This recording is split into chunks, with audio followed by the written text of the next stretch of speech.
بسم اللہ الرحمن الرحیم۔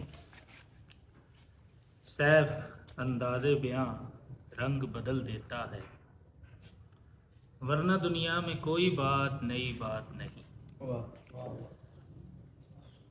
جب سے دنیا وجود میں آئی ہے معاشی جنگ جاری ہے۔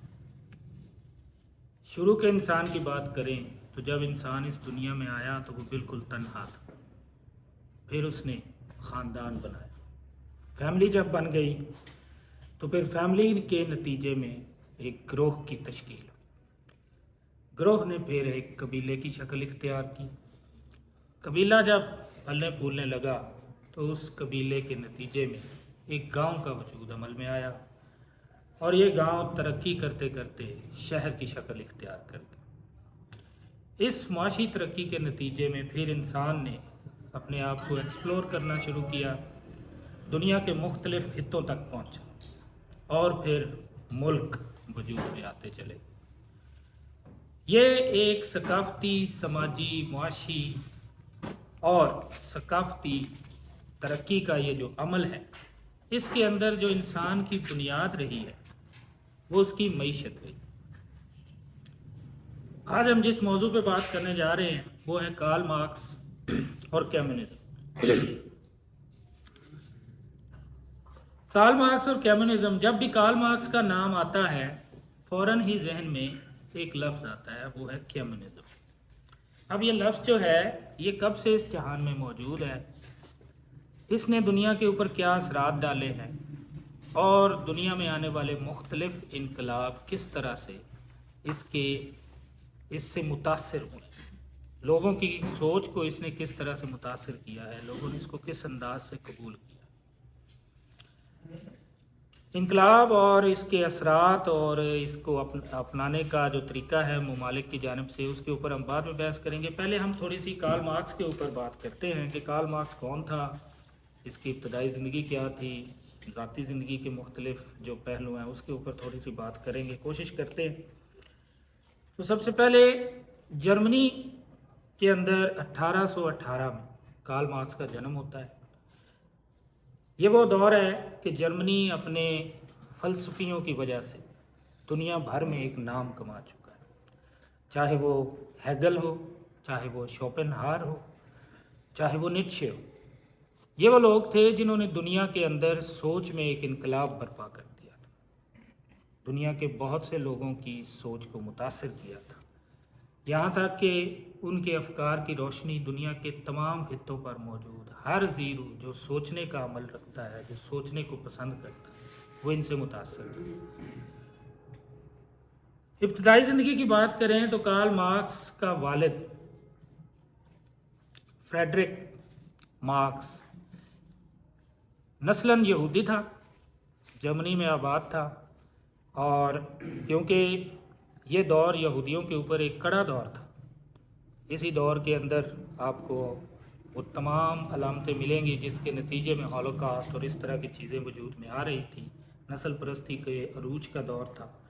تو کارل مارکس کے والد کو اپنی جان بچانے کے لیے، اب یہ مجھے معلوم نہیں کہ وہ دل سے ہوا یا مجبوراً ہوا، ہی کنورٹڈ، اس نے اپنے آپ کو عیسائی ڈکلیئر کیا، جس کے نتیجے میں کارل مارکس کو بھی یہی کچھ بننا پڑا۔ بچپن میں ظاہر ہے کسی کا اختیار نہیں ہوتا ہے کون سا مذہب اختیار کرے، تو وہ عام طور پہ وہی مذہب ان کا ہوتا ہے جو ان کے والدین کا ہوتا ہے۔ تو کارل مارکس کا والد پیشے کے لحاظ سے ایک وکیل تھا، اور وہ اپنے بیٹے کو بھی وکیل ہی بنانا چاہتا تھا۔ اسی خواہش میں اس نے اس کو ابتدائی تعلیم کے لیے جرمنی میں پڑھنے کے لیے بھیجا۔ تو کارل مارکس، جس طرح کے ہم پڑھتے ہیں اکثر جو دنیا کے عظیم لوگ ہیں، ان کی جو تعلیمی اور تدریسی مدارج ہوتے ہیں ان میں بہت سے مسائل ہوتے ہیں۔ بات کی جائے اگر کارل مارکس کی تو کلاس کے اوسط طالب علموں میں اس کا شمار ہوتا ہے۔ عموماً اساتذہ کے ساتھ اس کے جو سوال اور جواب ہوتے تھے وہ اساتذہ کو زج کر دیتے تھے۔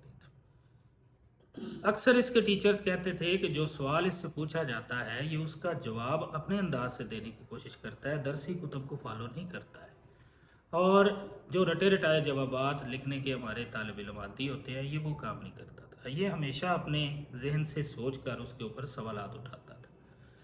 تاریخ کے اندر اس کے سب سے کم نمبر آتے تھے. وجہ یہ اس کے اوپر اپنی آراء پیش کر دیتا تھا. چھوٹا ہونے کے باوجود اس کے ذہن کی وسعت کا اندازہ اس کے والد کو بچپن سے ہی ہو گیا تھا کہ یہ کوئی بڑا کام کرنے آیا ہے اس دنیا میں. ایسے ایسے سوالات کرتا کہ استاد حیران ہو جاتے. بہرحال اس طرف ہم اتنا لمبا چوڑا نہیں جاتے ہیں. نتیجہ یہ ہوا کہ ابتدائی تعلیم حاصل کرنے کے بعد جب اس کے مختلف نشو و نما کے مدارج طے ہوئے تو ذہنی پختگی اسی عمر میں آنا شروع ہو گئی. ٹین ایج کی حالت میں ہی ذہنی پختگی کا معیار یہ تھا کہ اس نے اپنے والد کے جو کانسیپٹ آف گاڈ ہے اس کے اوپر سوالات اٹھائے. ایک دن اس نے اپنے والد کو خط لکھا جس میں خدا کے تصور کے اوپر اس نے بے پناہ سوالات اٹھائے. جس طرح کے concept of God in Christianity and Judaism میں تھا وہ بڑے معترضہ قسم کے سوالات تھے جس کے جوابات تو دیے اس کے والد نے، لیکن اس کے ساتھ ساتھ وہ ہل بھی گیا کہ یہ کس طرح کے سوالات پوچھ رہا ہے. بہرحال اس کے والد نے اسے کہا کہ میں نے تمہیں آج تک مجبور نہیں کیا، تم جانتے ہو میں کوئی سخت مزاج کا والد بھی نہیں اور نہ کسی کٹڑ قسم کے مذہبی خیالات رکھتا ہوں، تو میری طرف سے تمہیں سوچنے کی بھرپور آزادی ہے، لیکن اس طرح کی بات نہ کرنا کہ جس کے نتیجے میں دل آزاری. دوسری طرف ہم یہ بھی ذہن میں رکھیں گے کہ یہ وہ دور ہے کہ جس وقت دنیا میں ایک صنعتی انقلاب آنا شروع ہو چکا ہے. 20ویں صدی کا یہ آغاز ہے اور 19ویں صدی اپنے اختتام کو پہنچ رہی ہے. یورپ پوری طرح سے انڈسٹریلائزیشن کے اندر ملبس ہو چکا ہے اور پوری انڈسٹریلائزیشن کا ایک انقلاب، انڈسٹریل ریولوشن اپنے جوبن پر ہے. بڑی بڑی مشینیں برآمد کی جا رہی ہیں، مختلف ملکوں میں لگائی جا رہی ہیں، اور وہ لوگ جو کھیتوں میں مزدوری کرتے تھے اب کارخانوں کے اندر مزدوریاں کر رہے ہیں. تو ابتدائی دور میں کارل مارکس نے مزدوروں کو دیکھا اور ان کے حالات کو دیکھا تو وہ بہت پریشان تھا.